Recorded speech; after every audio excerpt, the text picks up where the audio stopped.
काय काय लागत मी दाखवते तुम्हाला.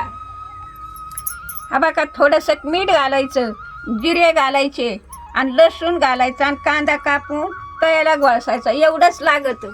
आणि 2 वाट्या पीठ घेतले गव्हाचं आणि ज्वारीचं. आता एक वाटून कालू काढू घ्यायचं, भिजू घालायचं. जिरे लसूण वाटून घेते.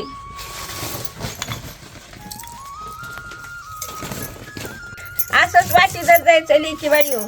धिरड्याला ज्वारीचं आणि गव्हाचं धिरडे करून जायचं. सूप आहे कसा खमंग वास सुटलाय.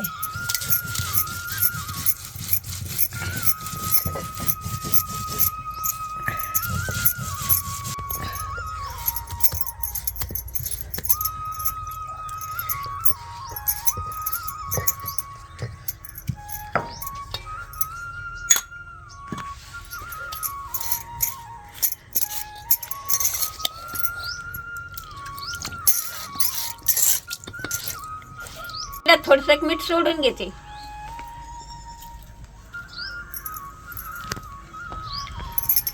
आता हे गव्हाचं पीठ आहे, हे गव्हाचं पीठ आणि हे ज्वारीचं पीठ हे दोन्ही मिक्स करते.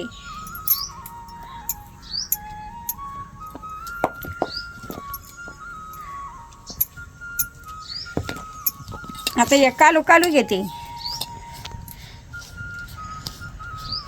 याच्यात आता पाणी टाकीते. आपल्या बेसनाच्या पोळीला कसं करतो तसंच करायचं लिकी बाई हो. लय अवघड नाही, सोपं आहे. बघा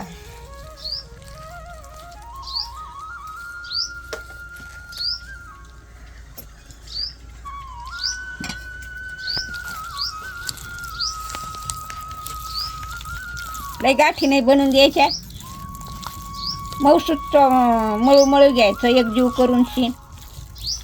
लय दाट नाही लय पातळ नाही असं करायचं आपल्या बेसन पोळीवणी.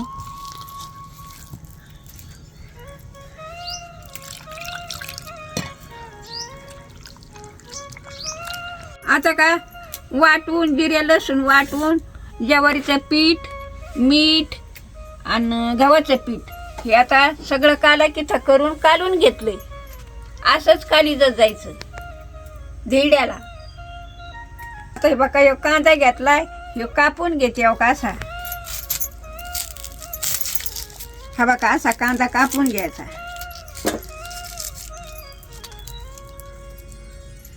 आता ह्यो कांदा कापला का याला काडी फसायची वरून. एकी बाळी आता तवा ठेवून घेते तापायला. चूल चांगलीच येतली.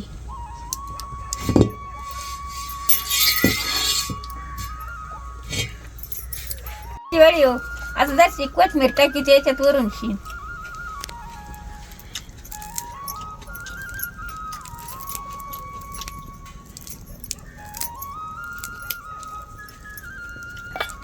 आता कसं पीठ झालंय आपलं, असंच पीठ झालंय.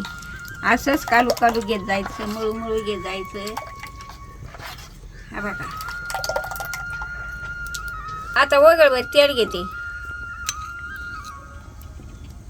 हा याच्यात असा कांदा ठेवायचा आहे बघा चुलीवर.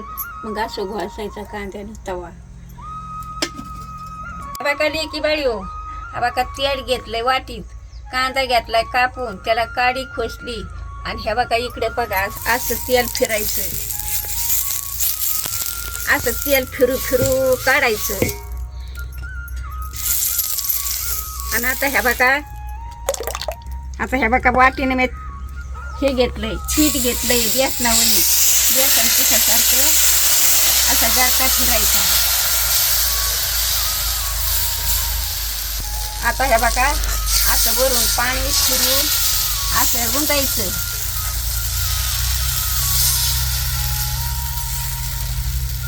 असं दीड करायचं लेकी बाळी. आता वरून ताट ठेवायचं वरून.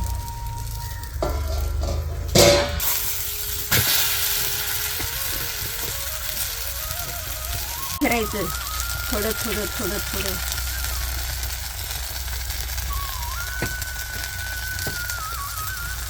आता ह्या बाका धिरडे झाले. 2 अंगात मस्तपैकी भाजले. तर आता काढून घ्यायचे.